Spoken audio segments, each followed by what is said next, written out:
Dave Mustaine is the founding member, lead singer, and guitarist of Megadeth, one of the biggest bands in thrash metal history. Known for his sharp riffs and aggressive style, Mustaine has been a major figure in rock music for decades. But despite his fame, he has also made plenty of enemies, including Slayer's Kerry. In a recent interview with the Belgian online magazine concreteweb.be, King was asked about Mustaine. Without holding back, King launched a fierce attack on Megadeth's frontman and his music. He said he had listened to Megadeth's entire new album and had nothing good to say about it. King called the album a piece of crap. He didn't sugarcoat his opinion of Mustaine's singing either. King said he thought Mustaine was one of the worst singers in rock music history. What made the comment even more shocking was that King insisted it wasn't about any personal grudge. He told the interviewer plainly that the problem wasn't personal. Instead, he simply believed Mustaine lacked singing talent. King's words were harsh and direct. Whoever told him that he can sing should be shot on the spot. There was no hint of kindness or softening in King's comments. It was clear he felt strongly that Mustaine's vocal abilities did not deserve praise, no matter how popular Megadeth was or how influential Mustaine had been in metal. This kind of honesty is part of King's reputation. He does not hold back his thoughts, even if it upsets fans or other musicians. His blunt approach to criticism has made him respected by some and disliked by others. King's opinion about Mustaine reveals how much he values quality and skill over fame or status. Even with decades in the music business himself, King isn't afraid to call out fellow musicians if he thinks they fall short. The interview with concreteweb.be confirmed that King remains unfiltered and straightforward, especially when discussing artists he doesn't respect. His sharp rejection of Mustaine's singing shows that for King, some things are just not up for debate. In the world of metal, where big egos and old conflicts are common, Kerry stands out for never pretending to like someone just to keep the peace. His strong opinion about Dave Mustaine from Megadeth is not just about the past. It shows that King believes respect must be earned by being real, honest, and good at what you do, not just because you are famous. While many other musicians try to make peace over time, King refuses to fake it. He believes that if someone has not changed or shown real worth, they do not deserve respect. His honesty shows that he cares more about truth than about looking nice. By saying what he really thinks, King draws a clear line between who he likes and who he doesn't. To him, being a good person matters just as much as being a good musician in the metal world. King's words make it clear that despite Megadeth's success, he sees Mustaine's voice as a major flaw. This opinion stands firm and shows the deep divide between two metal legends who shaped the genre but never saw eye to eye. Through this blunt dislike, King makes it clear that he won't hold back if he thinks someone deserves a hard truth, no matter who they are. This brings us to the next on the list. There's no doubt that King built a career on rejecting trends and staying true to his musical roots. Over the years, he has openly criticized other artists and genres that didn't align with his vision of heavy music. Another example of musicians he simply could not stand, and at the top of the list, number 2, Limp Bizkit. Back in the late 1990s, King's dislike for Limp Bizkit ran so deep that it pushed him to the brink of giving up music altogether. He was shocked and confused by the popularity of the band, which was leading the rising nu metal wave at the time. In an interview from the year 2017, King looked back on those years with complete honesty. He explained that the direction music was heading made him feel bad. In his own words, he said he was so affected that he didn't even want to continue playing music. He felt that if this was what people wanted to hear, then he didn't want to be part of it. This deep frustration had a direct impact on Slayer's music. During that time, Slayer released an album titled Diabolus in Musica, which came out in June of 1998. The album marked a departure from the band's traditional thrash sound and leaned heavily into the nu metal style that was dominating the scene. King later revealed that he did not contribute much creatively to that album. Instead, his bandmate Jeff Hanneman handled the majority of the writing. King also admitted that he wasn't interested or focused during the process because he felt disconnected from the music world around him. King's dissatisfaction with the nu metal movement and bands like Limp Bizkit wasn't just a passing phase.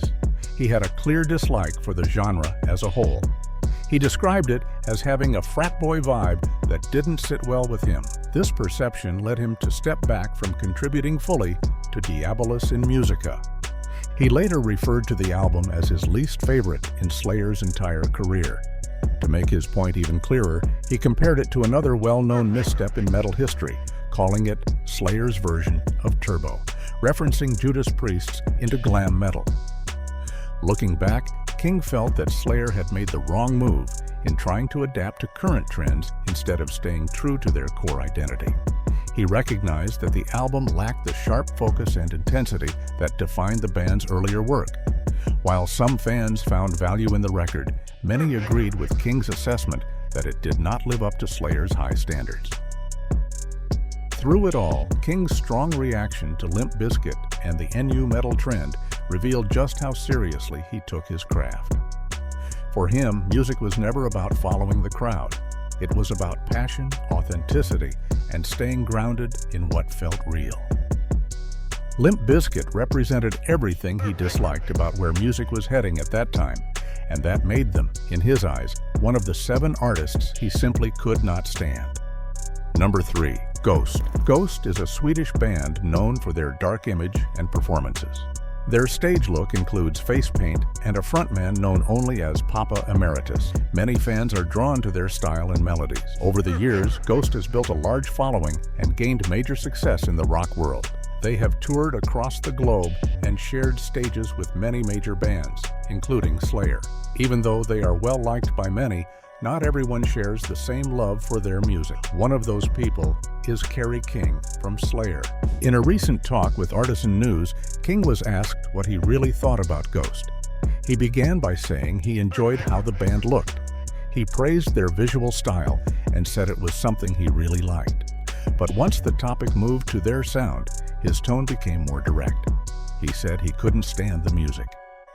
Even though he liked the band members as people and had gone on tours with them, the songs did not work for him at all. He explained that he had made several honest efforts to like the music. At one point, he even received a copy of one of their albums from Brian Slagel, the man behind Metal Blade Records. This moment happened during the time Gary Holt had just started playing with Slayer. On the way to band practice, King and Holt put the CD in and gave it a shot. King expected something amazing based on what he had heard, but after the first track, he was let down. Thinking maybe it was just one bad song, they moved to the next track. But the result was the same. King said neither he nor Gary enjoyed what they heard. Despite wanting to understand why Ghost was popular, he simply couldn't get into their music.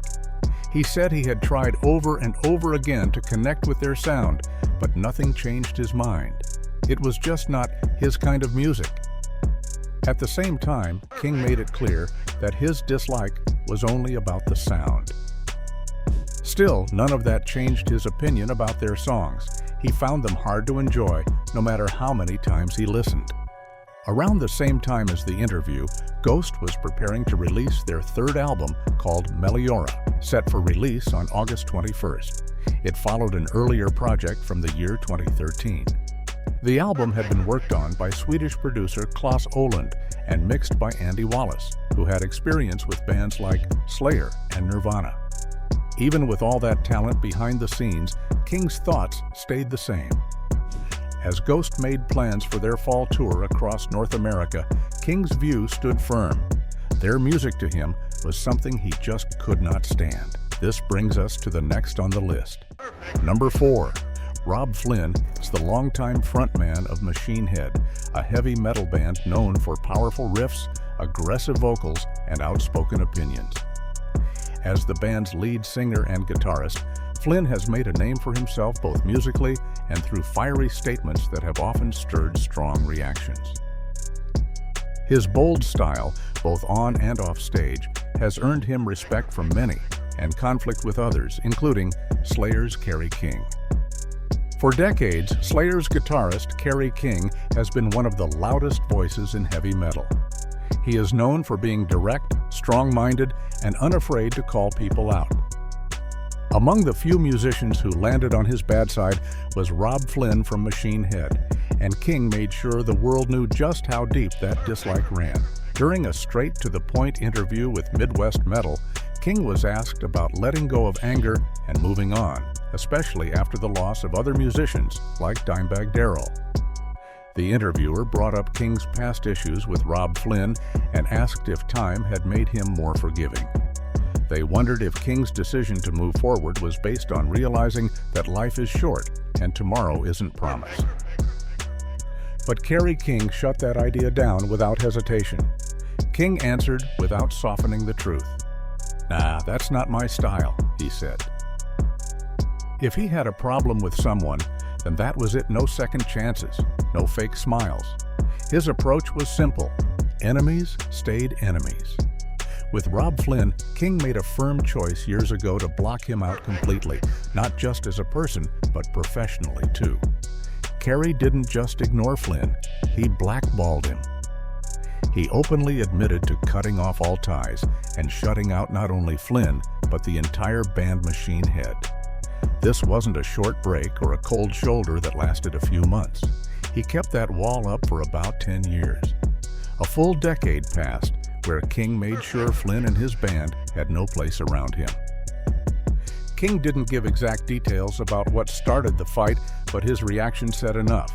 The fallout was serious. Whatever happened between the two, King made a hard decision and stuck to it for years. And during that time, he felt no guilt and no need to change his mind. He didn't suddenly wake up one day with regrets or a new attitude about forgiveness. Even when others may have started healing or finding peace, King stayed firm. His reason for finally ending the Cold War had nothing to do with kindness or realizing life is short. He didn't say he missed the friendship or wanted to fix things. Instead, King said that after 10 years, it was simply enough. Machine Head was making strong records again, and he admitted that their new album, The Blackening, was kick-ass. So after 10 years of silence, King let the grudge fade. But not because of emotion or time passing. He just didn't see the point of staying bitter forever when the band was doing good work again. If he ever wanted to tour with them, he'd have to be able to talk to them. Still, the message was clear. When King dislikes someone, it isn't just a phase. His hatred toward Flynn lasted a decade, and he only backed down when it made sense for the music, not the friendship. Number 5. Dave Lombardo. Dave Lombardo is best known as the original drummer for Slayer. He helped shape the band's powerful sound and became a legend in metal drumming. Despite their long history together, Kerry King has publicly expressed strong negative feelings about Lombardo. In a heated Reddit post shared on Slayer's subreddit, King didn't hold back his anger. He made it clear that to him, Lombardo was lifeless to me. This phrase showed how deeply King felt betrayed or upset by Lombardo's actions, suggesting a total end to their relationship. King blasted Lombardo harshly, pointing to personal and professional problems between them. The split wasn't just about music, but about trust and loyalty. King seemed to feel Lombardo had crossed lines that could not be forgiven. This blunt rejection came as a surprise to many fans. Lombardo's drumming was a key part of Slayer's identity, yet King was willing to cut ties completely. His words reflected bitterness and disappointment, showing how strained their relationship had become. King's comments also hinted at the long and difficult history behind their fallout. It was clear from his tone that whatever happened left a lasting wound. King was not interested in reconciliation and showed no signs of softening his stance. The public nature of King's criticism sent a strong message about the breakdown in their friendship and partnership.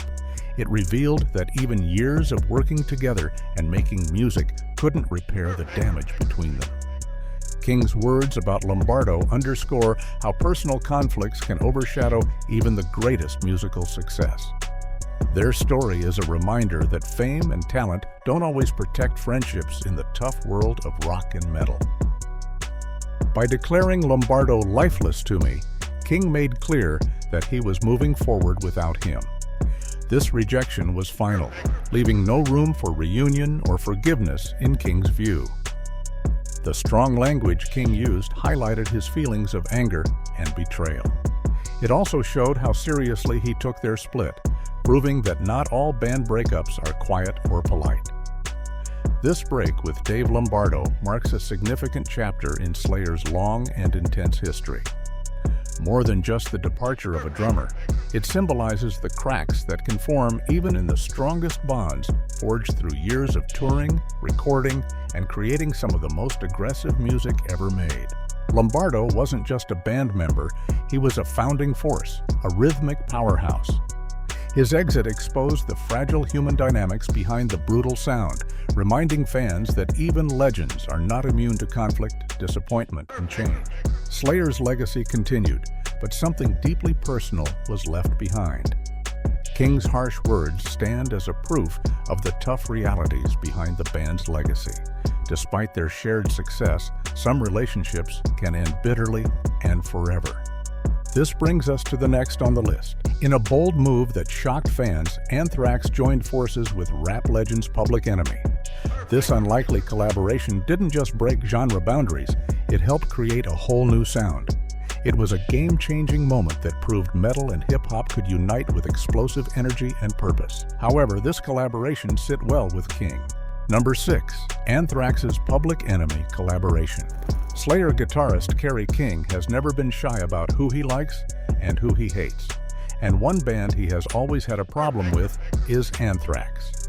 More specifically, he hates their famous collaboration with rap group Public Enemy on the track Bring the Noise. While some fans and critics praised the song for creating rap metal, King wanted nothing to do with it and made his feelings clear. He didn't just dislike the song, he openly said, "I hated it, and they know it." He told reporters from the Pittsburgh Post-Gazette that he never kept it a secret. In fact, he believes Anthrax avoids playing it whenever they share a stage with Slayer, likely because they know how much he despises it. To King, the song was everything metal should not be. Bring the Noise came out in the year 1991 as part of Anthrax's Attack of the Killer Bees album. It mixed rap and metal in a way that hadn't really been done before, but King was never impressed. He didn't care that the track made history. He hated the sound, the idea, and what it represented. In his mind, it was a betrayal of what real metal stands for. King also pointed out the difference between that track and Slayer's own work with rapper Ice-T in the early 1990s. When someone first asked Slayer to join a rap project for the Judgment Night soundtrack, King refused. He didn't want his band to be part of what he called some rap song. But when Ice-T's name came up, he changed his mind, not because he liked rap, but because Ice-T actually loved thrash metal. Their collaboration was still heavy, still aggressive, and still metal. That was the only reason King agreed to it. Even then, King made it clear that he didn't do it to cross over into new styles or gain new fans. He only worked with Ice-T because the track stayed true to thrash. Unlike Bring the Noise, which mixed styles too much for his taste, Slayer's song stayed in its lane. King never wanted to see Slayer become anything other than what they were. Although Slayer toured with Anthrax during a 7-week North American run that began in Cleveland on September 9th, King's feelings didn't change. He might have shared the stage with them, but he never shared their ideas. He thought Bring the Noise was a terrible mistake, and he never forgave them for it. Kerry King has always been loyal to thrash metal and never cared about trends. He doesn't hide his hate for musicians who, in his eyes, turned their backs on metal's roots. Anthrax's work with Public Enemy was just one example. For King, the line was crossed, and once it was, there was no going back. Number 7. Black metal musicians. Slayer guitarist Kerry King has made it clear he has no respect for Norway's black metal scene or many of the musicians in it. In his view, most of them are not real artists. They're just trying to shock people. Instead of writing good music, he says, they waste their time chasing headlines through crime and controversy. Norway is known as the home of black metal, with bands like Mayhem, Burzum, Gorgoroth, and Emperor. These groups helped shape a genre known for its dark sound and conflict history.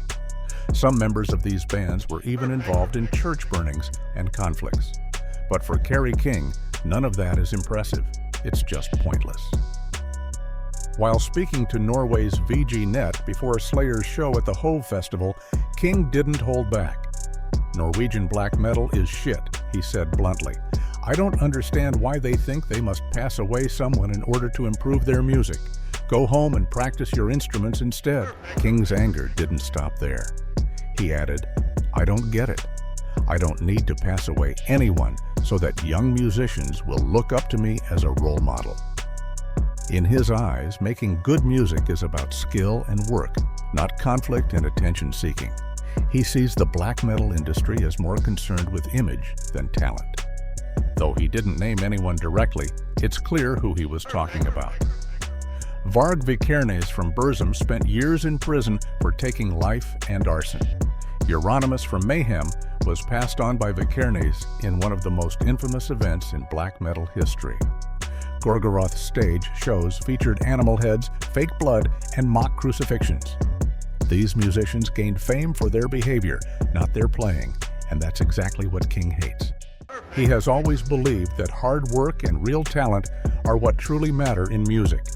From the start of his career, he focused on playing with skill, passion, and energy. Fame was never the goal. He didn't care about being in the spotlight or doing wild things to get attention. For him, metal has always been about strength, sound, and truth, not fake images or trying to shock people. That's why he has a deep dislike for the black metal scene. In his eyes, it's more about trying to be scary or extreme than it is about playing good music. He thinks the corpse paint, the conflict stories, and the fake evil behavior are just acts. To him, it's not real. He feels that black metal bands focus too much on looks and drama, not enough on actual talent. He believes this hurts the world of metal. It makes people outside the scene think all metal is hateful or dangerous. That makes it harder for real musicians to be taken seriously. He knows some fans enjoy the style and the stories, but he wishes the focus could shift back to the music itself. In his mind, metal should lift people up, not push them away. That's why he keeps doing things the honest way. No tricks, no lies, just raw, powerful metal from the heart. While Slayer is known for its dark lyrics and aggressive sound, the band has never gone down the same path. King says he doesn't need to scare people to earn respect. Slayer's success came from their skill, not from conflict or shocking stories. That's why King looks down on so many black metal musicians. In his eyes, they never earned their fame. Kerry King didn't just criticize black metal once, he meant every word. His hatred for the scene is real, and his message to those musicians is simple. Stop trying to act tough and start making better music.